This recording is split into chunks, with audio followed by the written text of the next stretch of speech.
JJ.A.C Tech Channel. Lyczar DDR3 Desktop RAM, Installation and Memory Test. Open the case. For instructions about opening your specific system, consult its owner's manual. Remove existing memory modules. Press down on the clips on the sides of each module. The clip mechanism will push the memory module up.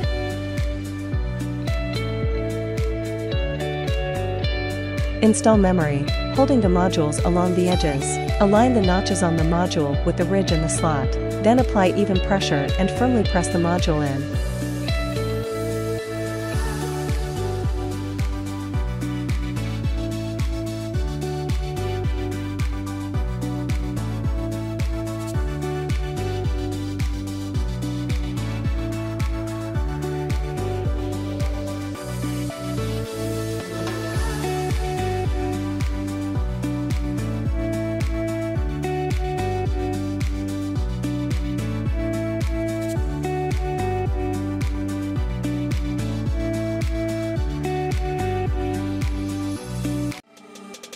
Remember to subscribe, like and share.